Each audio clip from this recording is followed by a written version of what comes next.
round on the official Queen podcast. I thought I'd mix it up a little bit, and rather than just talk to people who worked with the band in the past, I wanted to talk to someone who's working with the band now. A few requests had actually come in to me about speaking to someone from Universal Music. So I accosted a very good friend of mine, Andrew Daw, fellow rocker, all-round good guy. He heads up part of the Universal Music marketing team, and he was very instrumental in actually getting the band over to the label. But I grabbed an hour or so with him down at the headquarters in London, and it's a very, very insightful chat about what it's like working with a band of such stature and with such a catalogue, and how they go about releasing these particular products that you all sit there and enjoy. And there's lots more other stuff in there about working with other bands in his career and all that sort of thing. But a really good chat. So here we are, Nick Weymouth and Andrew Daw on the official Queen podcast. We gotta tear it up, stir it up, raise it up, baby. Here we are, sat in Universal Music Group offices in London, UK. I'm sat alongside friend, colleague, fellow rocker, and founder member of those UK thrash underdogs, Under Siege, Andrew Daw. You had to bring that. I did have to bring that up. So I'm actually sitting in his office. I'm surrounded by every possible box set there is. I've got the Motorhead Snaggletooth box set looking at me here. I've got the Beatles, Iron Maiden, Deep Purple, Queen, Stones, everything. Yeah. So let's just kick off. Let's get to it. What do you do? What Andrew Daw here at Universal Music? What do you do? Why am I sitting there talking to you? It's a good question. One that my kids constantly ask me because they don't get it either sometimes. So I work within the global marketing team at Universal, specifically heading up the strategic marketing team, which looks after the catalogues, Right. looks after the TV compilation business, Uh-huh. audio visual, which is all the DVD, Blu-ray type stuff that we do, licensing, etc. So it's quite a big remit. Yeah. And globally we have a lot of companies around the world, so we work across all of them on strategy for releases, etc. So strategy as in obviously releases to the common man. So does it come out of this office, the UK office, then goes out to all the territories? Is that how it works? There's a lot of travelling involved. Yeah, it can be a mixture. Sometimes it's created from our team, or with the management of a certain act, and we will facilitate all of that, set things up, make sure that the territories' release plans make sense, etc. Sometimes it might come from one of the territories and then we take it to the rest of the world. Okay, I see. Okay, right. Okay, so what have you been working on recently? For example, not what's going to come out, but maybe what's already out there, so we don't give too much away. Well, no, we've got new stuff coming as well, which is fun. So things like Frank Sinatra's 100th anniversary this year, which we've got quite a lot of activities for, and somebody that I'm very passionate about. Recently, obviously, Queen Forever. Exactly. Which is pretty good fun. We've just done Metallica's some kind of monster 10th anniversary on the... I saw that, yeah. Have you seen the 2015 version that's up online? Yes. Which I think is... I think it's very good. It is, thank you very Yeah, much. exactly. It's quite good fun. It's quite interesting looking back at that film 10 years afterwards. Because it's 10 years ago and I can't believe it's that long. And also because it was kind of quite a surreal programme to watch, to see a band bare their soul that much. I had to watch it 2 or 3 times to fully understand it and see what they were doing. It was just incredible. I mean, I've shown it to my kids so that they can understand how dysfunctional bands can be. You know, and I'm sure you can appreciate that sometimes we have to deal with that dysfunction. I'm sure you do, exactly. But yeah, so I'm sitting here, I've got the Allman Brothers box set in front of me, I've got the Sinatra thing in front of me. So one thing that I've got from working with you over the last 2 or 3 years is that you are clearly a music fan as well, which is, and that sounds like a very silly thing to say, working in the music industry, but I've come across people who aren't particularly, they're quite functional, but you are completely passionate about what you do. Massive. Undeniably. And I think from my perspective growing up, from quite a young age, there were 2 things that predominantly was my focus in life. One was sport and the other one was music. Sadly, Manchester United. Yeah, you can throw that one in there as well. Glory Hunters. But as you can tell from his Manchester accent, he's a local lad. Yeah. So part of the thing for me was sport was really important when I was growing up, and all I wanted to do was have a career in sport, whether it was professionally or it was teaching or coaching. Right. And then I kind of got to a stage where I started to get quite obsessive about music. Right. And started to learn to play, and then it was kind of like, I want to play in a band, I want to do this, I want to be like all these stars. So from quite an early age, I guess I didn't want to do what I viewed as a regular job. That is very similar to me. You know, I was playing football, had a couple of trials, that didn't work out, what else am I going to do? Yeah. And do you know, the breaking point for me was I actually went and saw Status Quo, and my dad we were walking back with my dad, and he goes, do you know what you want to do in life? And I went, that. Not playing, but something to do with that. And I remember it was in Highlands Park in Chelmsford, which is now where the V Festival was. Yeah. And that was the tipping point for me. And it's you know, there's lots of reasons for it, and I think, and I say this to the guys that work for me quite a lot, it's really important to me that they understand how fortunate they are to be doing what we do. Yeah. And I think some of the things I've seen change since I started 20 plus whatever years ago. Sure. Is that where my focus was always, I desperately want to work in music. Yeah. You know, you've got kids now that kind of their drive might be, I'd quite like to work in a tech company like Apple, go to Google, or work for Xbox. When I was growing up, it was kind of, this felt like working in the music industry was a hobby job. Yeah. So it was kind of a job you really enjoyed and didn't do that kind of really... I still feel like that. And I always say about my wife that she has a proper job. Yeah. Whereas I don't. Because I think sometimes because I enjoy what I do so much, she gets a bit narky with me. So. But the passion's really important for me. If people, you know, and they won't mind me saying this, if people in my team don't care about music, they can go and work in a bank. That's where my wife works. Yeah. Funny enough, go and get a real job. But yeah, it's important because you know you can't.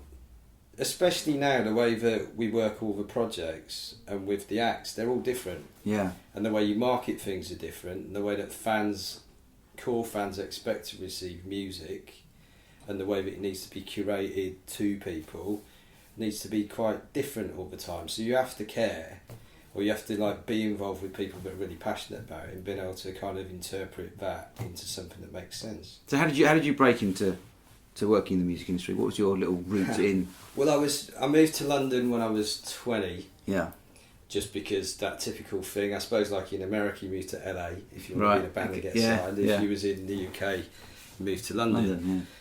You know, so there was a part of that. I'll move to London, get a crap job, you know, which was for a sports retailer, and I'll just rehearse and play, and we'll get signed. That was to start. That was the plan. Yeah.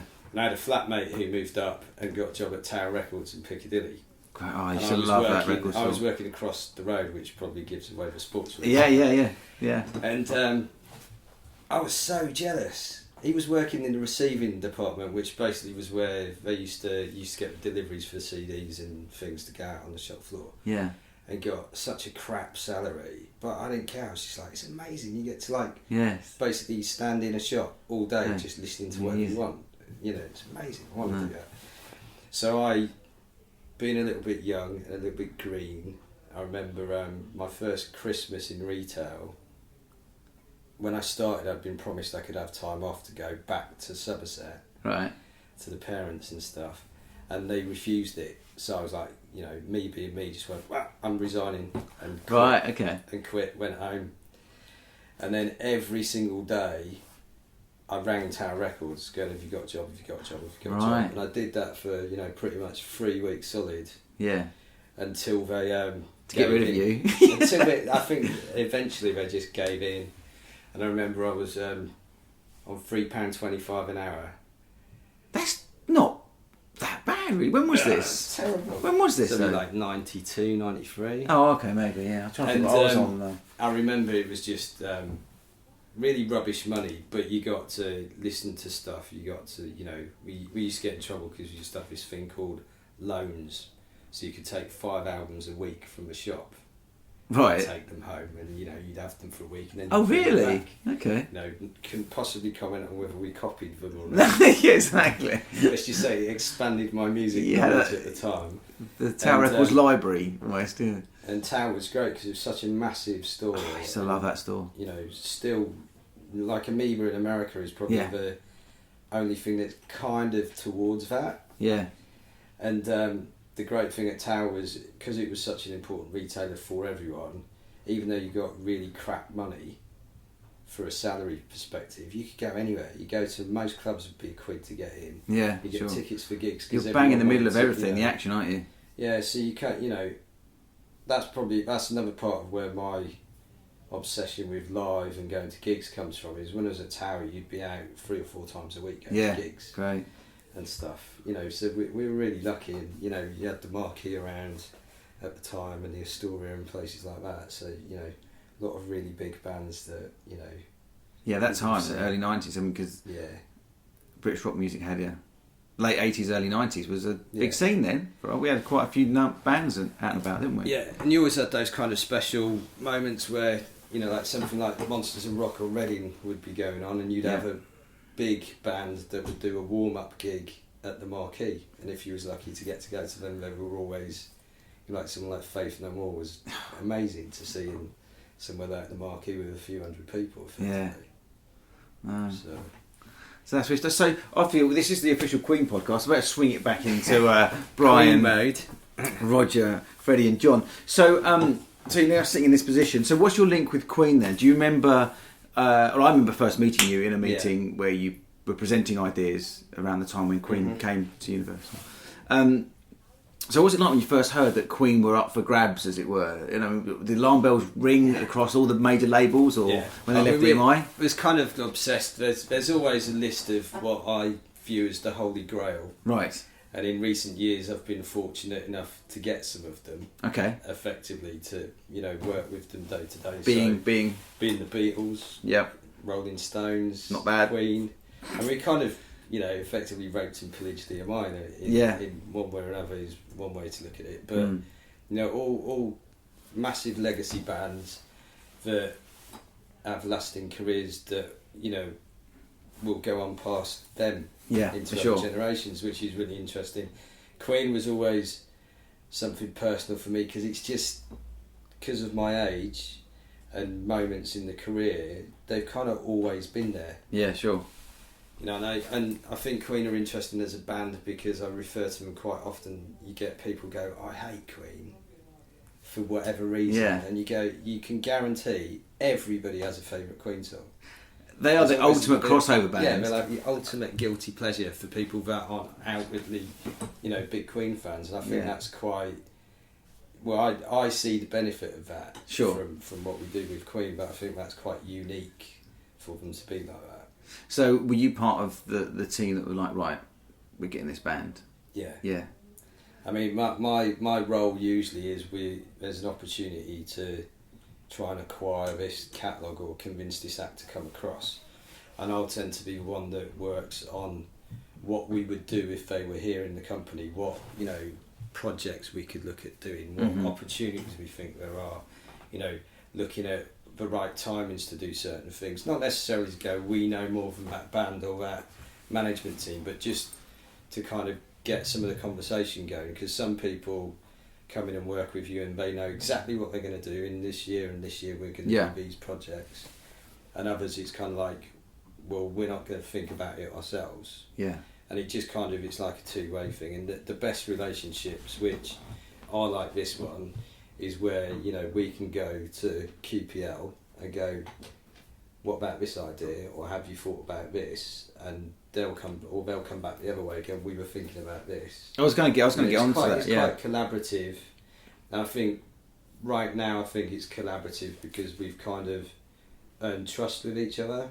Very much so. A level of respect and stuff, and I think that's really important because you can't, we don't always get things right, and sometimes there's things that people would like to do but aren't practical, or you can't do, I mean, this is the thing, you always see the feedback of fans, why don't I do this, why don't I do that? More than likely, between the label management and the teams, we usually try. Yeah, we usually have thought of these things, but there's certain barriers in each other's ways or whatever, so they can't be done. Yeah, there's a few aspects. There's aspects where you can't please everybody. Yeah. That's just the way it is. If something that's quite mass market like the Forever project, everyone would pick a different track listing for that project, for sure. You know, so you're not going to keep everybody happy, but you try and look at, you know, what's the right thing to do, and sometimes it might be that the band want to tell a story or journey in a certain way. You know, other times you might want it to just be about the fans, and you don't get the band to influence that at all. Sometimes there'll be rights issues, or there'll be masters or things that are not good enough quality or lost that we'd all like to do. You know, equally there's moments in time that some people experienced and they were lucky to be there. Yeah. You know, and that's just the way it is. But ultimately we are talking about the music business. Yeah. It's the business of making money from music as well. So some people, I mean, you're very passionate about it. Yeah, it's an emotive subject. Yeah, it is. I think because music means so much to people. Yeah, and I think a big part for me is it is a business, and fundamentally that's why I'm employed, and equally it's why the bands Queen, carry on. It's why the Queen people trust you to deliver, you know, results that benefit them as well. But there's a big part for me where it also becomes about legacy. Yeah, I mentioned Frank Sinatra earlier, but if kind of my kids grew up and never really knew who Frank Sinatra was and weren't familiar with those songs, you know, as they get older, I'd feel like we didn't do our job. And there's a lot of artists where maybe the financial side isn't always the biggest driver, but you go, this artist is really important as a story in the music. That's really nice to hear. Yeah. So what's it like working the Queen catalogue then? I mean, when Queen eventually came over to the Universal family, you know, they were with Virgin and they were Mercury, then they were Virgin. But obviously you were aware of what was in the archives, or what we had released and what we hadn't released, and what's available to you to use, and all that sort of thing. So I think one of the things with Queen that's always interesting is they're not.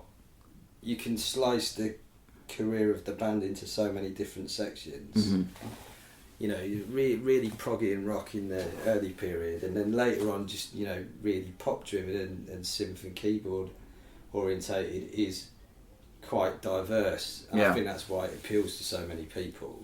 You know, I remember being quite vocal when one of my colleagues referred to his favourite album as being Hot Space, which wouldn't necessarily be higher on my list.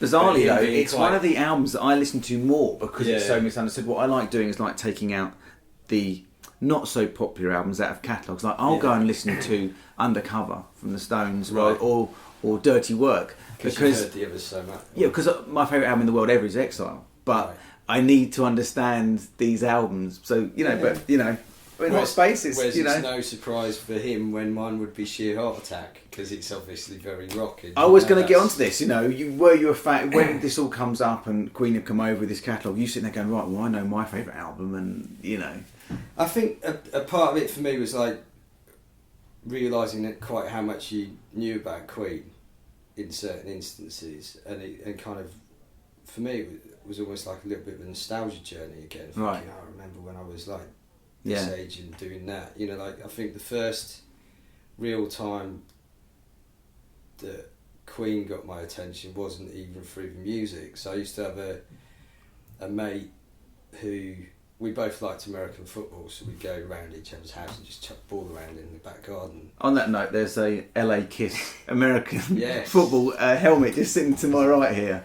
And a ball, and a signed ball. There you go. Anyway, carry on. I was going to say that's the sort of memorabilia, sort of treasure trove I'm sitting in at the moment. And it always fascinated me because he played drums as well. So the things that would get my attention is when we'd go in the house, and in his room he had a drum kit, which was bizarre because I was being forced to play saxophone at the time. Oh really? Okay. And it just felt a bit cooler. But right above the drum kit he had this massive poster of Queen 2.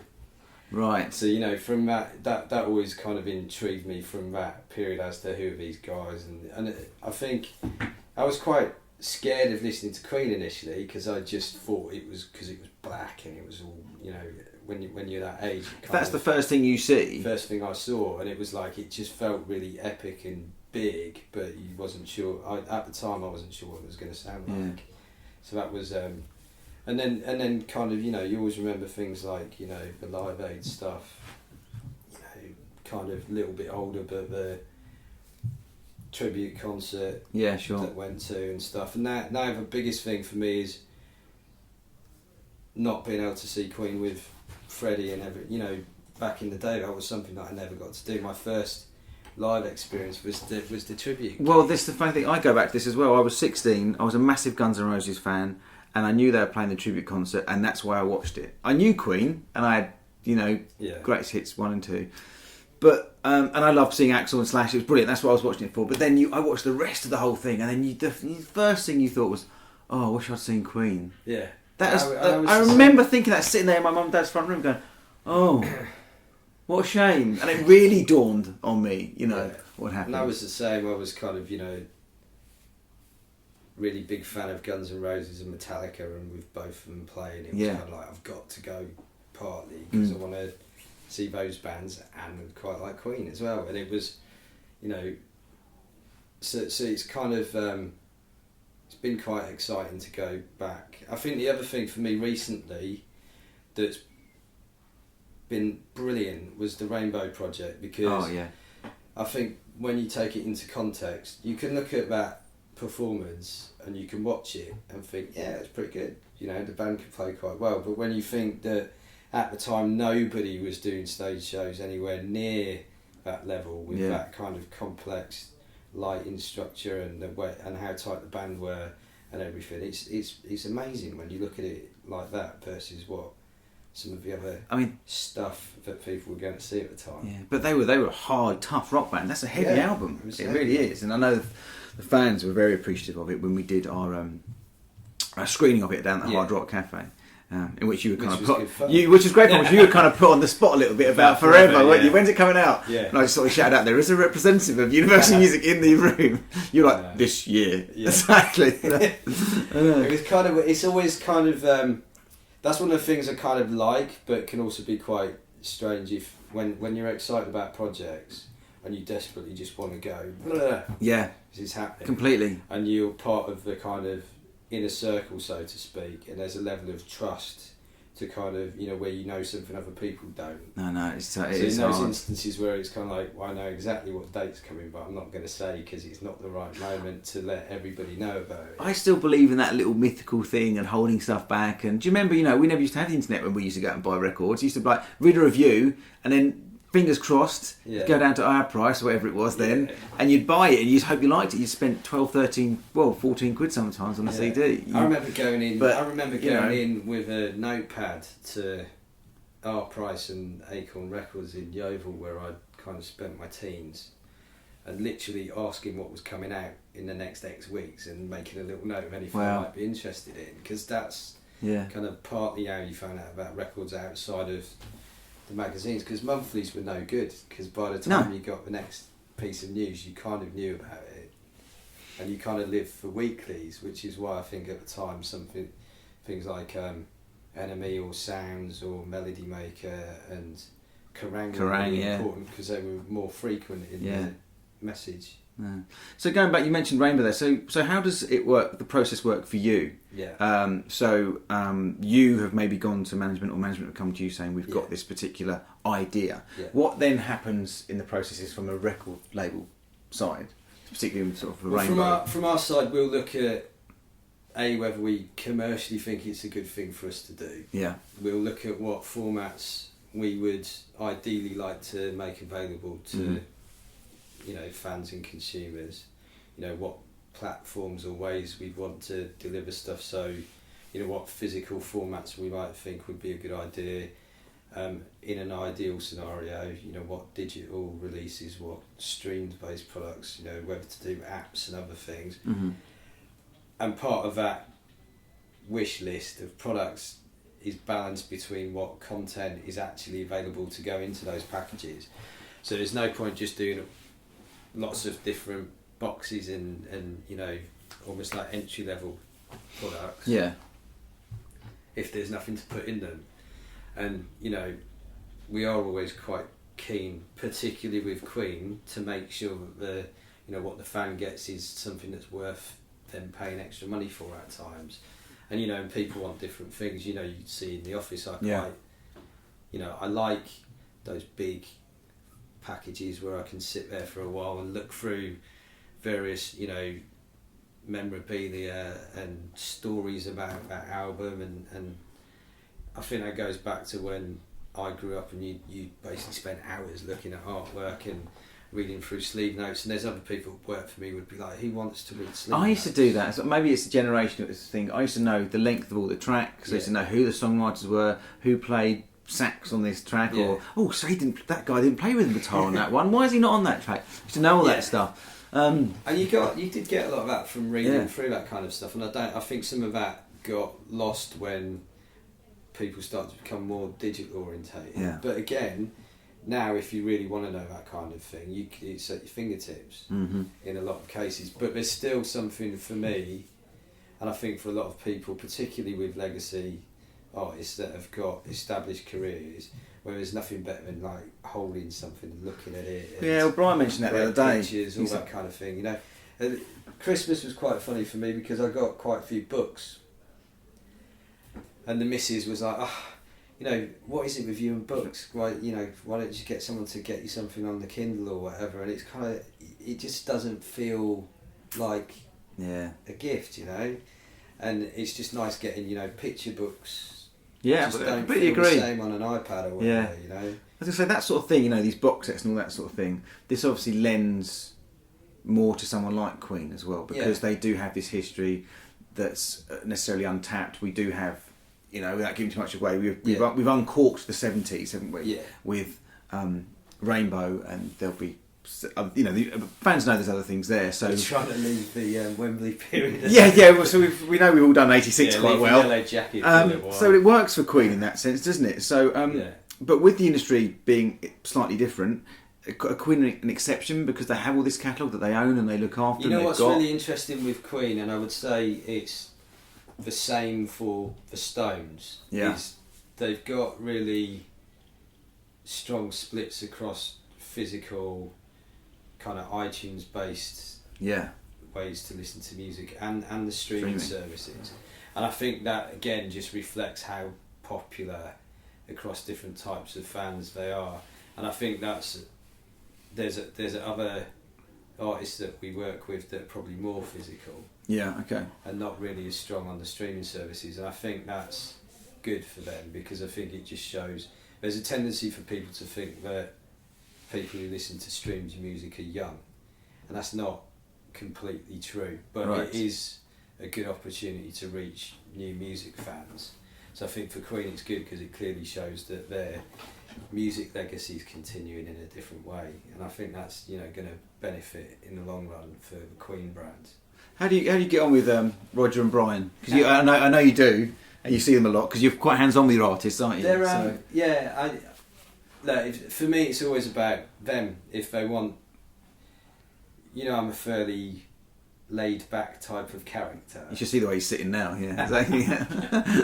Well, to the extent of the fact where even if I'm jumping around inside, I'm quite good at showing on the outside that it's business as usual. So they tend to be starstruck, I guess. So it's quite surreal when, you know, the first time you meet people like Roger and Brian and you're sitting there going, in your head going, I can't believe that I'm meeting this person, but obviously that freaks them out if you're like that. But if you didn't have that, people will be happy to know that you're like that. Yeah. Because if you don't have that inside you, but then can carry on the business side, you know, you don't want to be some sort of faceless kind of, you know, kind of robot just doing what you're going to do. I think it's really important, you know, people and maintain it's good, that. You know, the amount of times I've met artists where, you know, people have preconceived ideas about what they're going to be like, or you've heard stories about how a certain character might be, and then you meet them, and I always go in based on making your own mind up about people. You know, some of the artists that I've worked with who have reputations of being really difficult have actually been anything but for me. Yeah. You know, so you can't always take those preconceived. No, because it's a meeting between two people, and like you said, because I know you get on very well with Roger, because everyone knows Roger is seen as the kind of just fun. For me, Roger's just got that kind of mischievous twinkle in his eye, rock star thing, that kind of, you know, that kind of rebel that appeals to my nature, I guess. Yeah. You know, so that's quite. Roger's always quite fun. Yeah. From that perspective, you know, we have a bit of a laugh. You know, Brian's different. I think Brian's a incredibly, you know, nice guy, and very academic, so he's a different type of character. Different conversation, isn't it? Different conversation, you know, but you know, both really well mannered. I find there's a difference a little bit. I think Brian's very intelligent and quite focused, and you can kind of feel that when you're talking to him generally. Yeah. Whereas, you know, Roger lets off a little bit of steam occasionally, which is quite fun as well. So they're different, you know. But that's what Queen are. Queen are different, aren't they? They're made up of these. Well, there's only two characters, that is, you know, going back to what makes Queen, you know, a little bit special. I think is you would never put those four people together. They're just so different as characters, but it works. It just works really well. So, I'm not going to put you on the spot here, but what do you think of Queen and Adam Lambert then? Everyone's got their opinion, but obviously, you know... and here's mine. Exactly. You know, one of the things that's really irritated me with Adam is... when I went to see the band play at Hammersmith, I did go in tentatively thinking this could be alright or it's going to be an absolute car crash. Yeah. And I hadn't made my mind up and I wasn't sure what, you know... And I went to the gigs and I thought... I came away thinking that's not what I thought was going to happen. I think that's the So I same was for a feeling lot of more people. positive about it at that point. Then I intentionally didn't go to the shows that you went to in the States. Right, yeah. Because I wanted to wait until they came over here, and I've avoided going to gigs, and you know I'm going at the weekend. Yeah. Because I kind of want to see it for myself. See the full thing. The one thing with Adam that I took from the Hammersmith show is he's not trying to be Freddie. Nope. He can sing. And I think, you know, one of the things that people throw is that kind of like that whole camp thing and like over-egging it. And he's like, it's not Freddie, he's just being Adam. Yeah. It's like, that's what you get with Adam Lambert. And I think, you know, some of the negative stuff that I saw from the New Year performance that they did in London towards Adam, it's just rubbish. It's like, you know, he's not trying to be Freddie or be a clone or anything else. And it's amazing hearing those songs live. You know, Roger's vocals. Oh, I love Roger singing. I do. Roger sings. And Brian, you know, the band are really, really tight. I'm looking forward to the weekend because everybody that's seen the gigs in America all said, you know, Hammersmith was great, but it's all gone up another level since. So I'm looking forward to, you know, seeing that at the weekend. Yeah. It's going to be good fun. No, cool. No, absolutely. But I think Adam's a brilliant singer, and I think people need to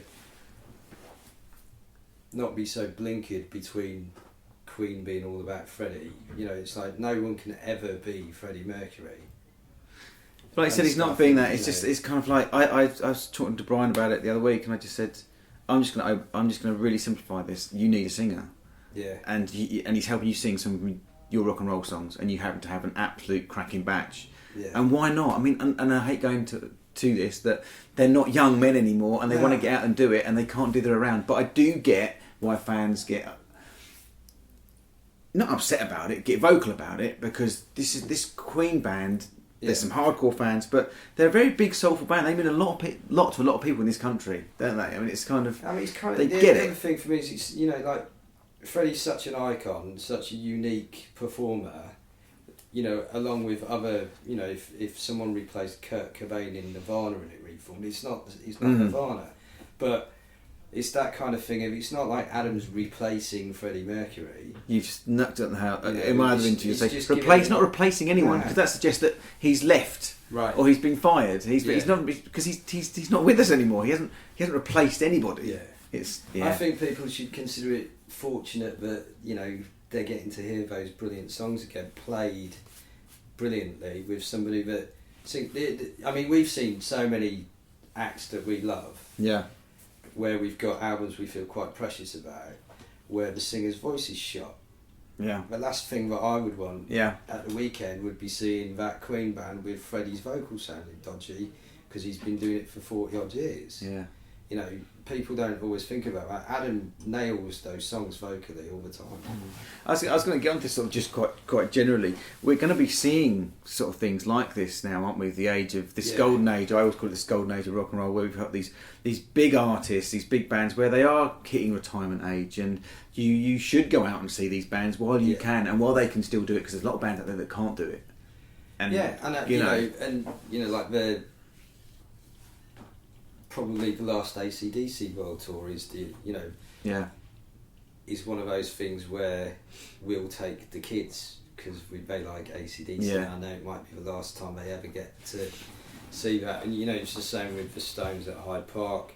Well, who were fantastic. And we made a decision that, you know, the kids are really into music, and I would have loved at that age, if that was the last time ever to have seen a band, that at least I could have grown up and gone, I got to see the Stones. Yeah, it's funny because I said this to Brian the other day, because you, having worked with a lot of heritage acts, as it were, do you think that there's no longer that backlash about being old anymore? Do you remember when the Stones, I think around the Voodoo Lounge time, got a lot of flack for being in their 50s and they should quit, it's a young man's game, but I think suddenly after sort of 5-6 years that got spun round saying, actually, let's treasure these bands, these Queens and the Stones, and let's actually remember, because there's not as many of those great bands being allowed to come through as much anymore. So there's kind of there's probably two bits to that in regards to older legacy artists.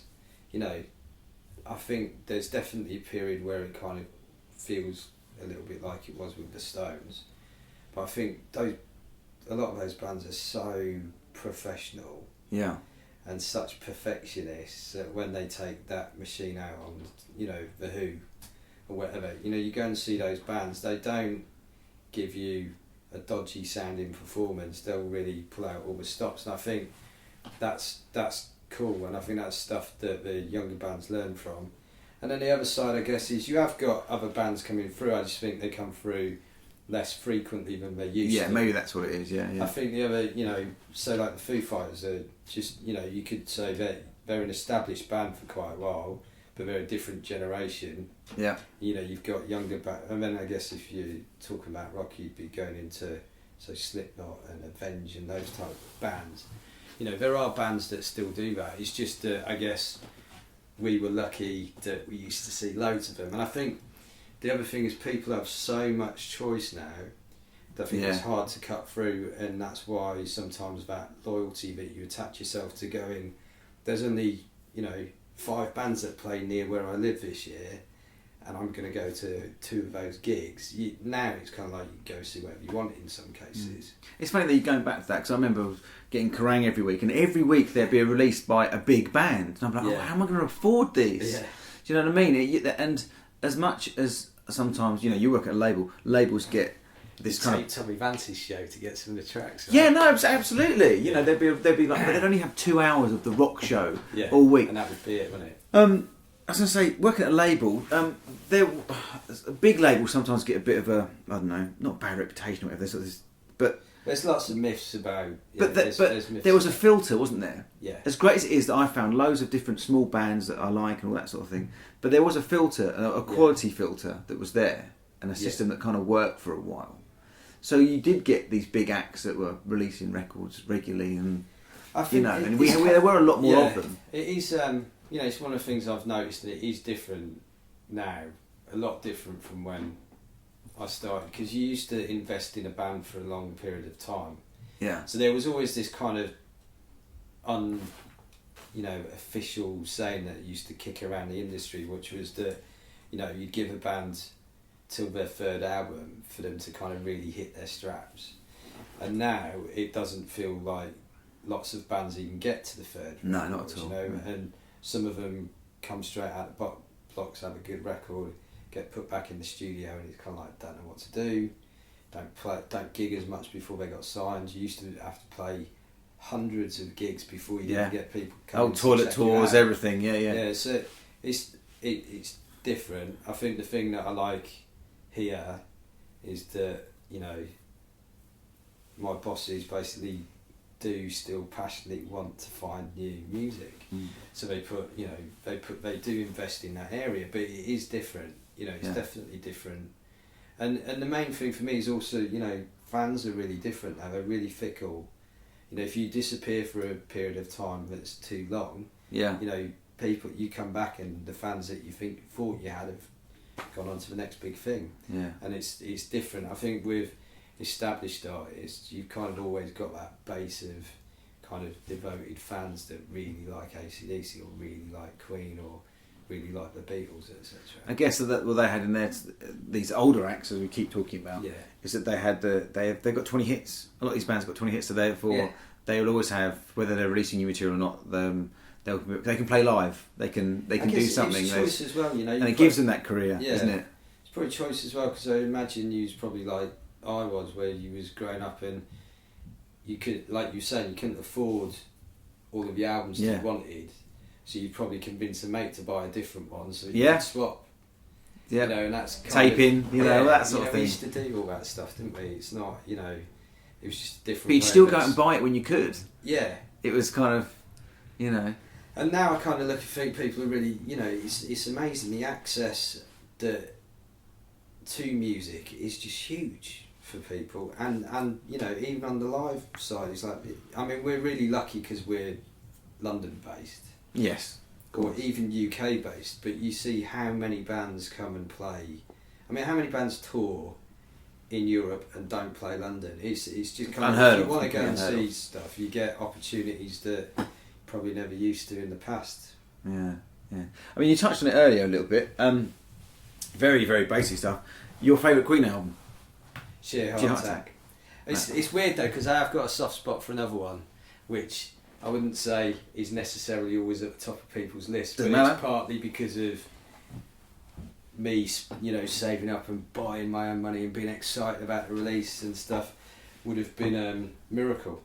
The Miracle was the first kind of Queen album I was kind of exposed to, because that's like 89, so I was about 13 then, and a friend had it, and like you, but very different cover. It was, what attracted me first was the album cover, because it is quite unique. Yeah, it was. I mean, I knew the hits that were around and all that sort of thing, but that was the first new album. I went to his house after school. He said, "Oh, I've got the new Queen album on cassette." He showed me, "Oh, look at that! Yeah. Oh, I know that one. That's been on. Oh, you know, I want it all. I know that one." But it was the album cover. I remember things like I was doing that bedroom learning bass thing at the time. Okay. So Breakthrough was like, it had a cool bass line to it, so it was kind of like, that's Deaky, really cool, so you listened to that quite a lot. And there was a huge amount of media noise, and it kind of felt like one of the albums that you anticipated coming out. And so Doug was like, well, am I going to buy this? I'm going to go buy Queen. Oh, there you go. And stuff. So that I have a soft spot for that record. But and it's weird because depending on my mood, those favourites change. But I have a thing for Sheer Heart Attack, and it probably goes back to me at heart being quite a rock kid, and it is a really balls out rock record predominantly. No, indeed. But then, you know, favourite tracks probably Spread Your Wings. Well, I was going to say to you, what was your favourite track? So probably and a Spread Your Wings, John Deacon song. Yeah, and it's just that song gets me every time I hear it. It's just so huge and such a brilliantly put together song. It's just, you know, I never get bored of hearing that song. Whereas, you know, other tracks I'll flip between. You know, I've heard Bo Rap so many times. Sometimes you go, still brilliant, but you know, I hear another track on the radio. When I first started working for Queen, I mean, I was, that was the deal. I wasn't a Queen fan. Well, I was a Queen fan, but I was a big rock fan. That's the deal, because they didn't want a fan working for the band. Right. But then the first thing I did, I walked in and I said to the guy who employed me, "I want the catalogue. Give me the catalogue now." And for months, I just immersed myself in this. And there was so much more to discover outside of Greatest Hits 1, 2 and 3 that was out at the time. So much more. I mean, that was the fun part of when Queen, you know, when we thought we were going to get the deal, was a case of going back, you know, I do specifically throw myself into projects. So with regards to looking at Queen, it was like, I'm just going to live Queen for a period of time, I'm going to listen to everything. And it was kind of reminding yourself of all the stuff you'd forgotten about a little bit, with some of the deeper album tracks and things like that, and going, that's a brilliant song. Yeah. Which was kind of where the Forever conversation kind of kicked around a little bit, was, you know, people know all the hits, they have all the hits. And the deep cuts releases as well, didn't they? Yeah, and it was kind of like, let's you know, remind people there's some tracks that they might not have experienced if they were more casual fans.